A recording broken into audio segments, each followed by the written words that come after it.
Ted, it's great to be speaking with you today. We'd love to hear, to start the interview for the audience, just a little bit of background on the work that you're doing and what Inflection AI is doing in the model space. Sure, John. Well, Inflection AI, of course, has a tremendously rich history, having been founded by Reid Hoffman and Mustafa Suleyman back in 2022, January, a year before all the rest of us found out about all this crazy technology when ChatGPT was launched. And so they've been at it for a long time and had this vision all the way back in January 22 that AI could be an assistant, that it could actually not only interact with us, but also take actions for us. And so what we've been doing since last year is taking that vision, which was originally focused on consumers, and we still do run Pi.ai, but taking that vision and moving it to the enterprise. And so fantastic progress that we made in the last year, and we've been delivering, we've got over 100 customers now, a variety of types and sizes, but tremendous progress. That's really exciting, and I know from our past conversations, one of the entry points that's really powerful in Inflection AI is your ability to balance speed, innovation with safety and transparency. Can you talk to me a little bit more about how enterprises are thinking about this and being successful? Sure. Well, I think one of the first things that Mustafa and his team thought about when they were thinking about creating an AI that people would interact with is making sure that it was safe to do so. So trust and safety has always been a really foundational pillar for us as a company. And actually the architecture of our application stack reflects that. So we don't rely upon one monolithic model to do trust and safety. We actually have separate models that handle different aspects of trust and safety. And that makes us really well tuned to being able to serve enterprises. Because different enterprises will have actually different needs with respect to trust and safety. So if you're operating a global company, in some parts of the world, for example, you are not permitted to talk about Falun Gong. In other parts of the world, you're not allowed to talk about the Nazi Party. So you have to be able to be adjustable around the world and by industry. So if you are an arms manufacturer, it's probably okay if your employees talk about things blowing up. And if you're at McDonald's, you probably don't want your employees talking about things blowing up, right? So that's a really core pillar for us. Yeah, and you did, I appreciate that you started to go into some of the regional differences. What we're seeing really on the infrastructure side as well as across the entire AI stack is this new concept of sovereign AI, where it's owned by the company, where it's owned by the government, where it's subject to the local laws. I'd love for you to, just for the audience, give an overview of what is sovereign AI, how's it impacting, and where do you see it going? Sure. So first of all, let me say that I think every company is going to be polyglot. So you're not going to use a single model, you're going to use a whole bunch of models. And so a really important part of your AI infrastructure is going to be how do you manage a multi-model world. But the most value that organizations are going to get is through the customization of those models and of the architecture overall of which models they're consuming.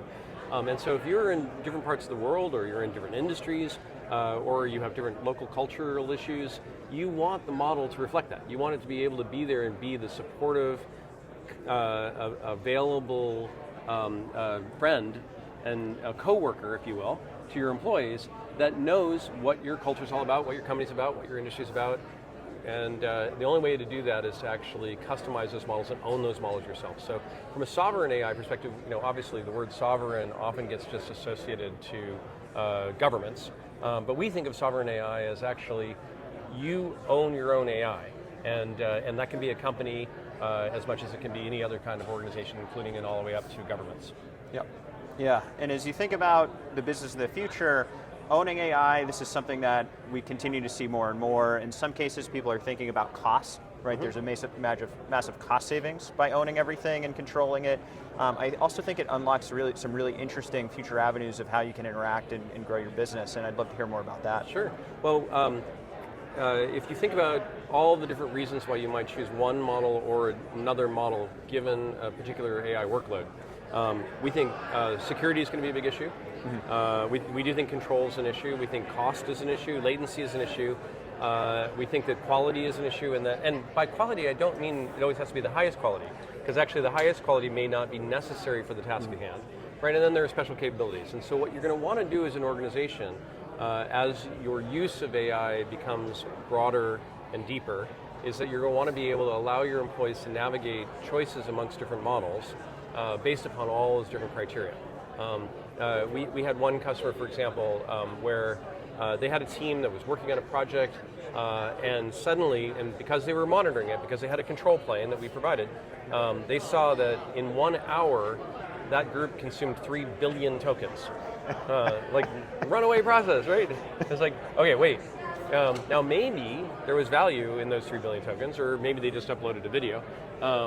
But the problem is you need to be able to control that, and you need to be able to direct it to the right model. So if I have a model that costs me pennies to run, fine, 3 billion tokens is nothing. If it costs me hundreds of dollars to run per billion tokens, this starts being a problem, right? Yeah. And so I think the interesting opportunity for a company is to say, I have a set of use cases. I want to be able to define the right application architecture and the right models to support those use cases. And in some cases, that will mean I need to pre-train a model. So I want to be able to take a corpus of information that's specific to that use case and actually custom build a model around it. Sometimes it'll be about fine-tuning.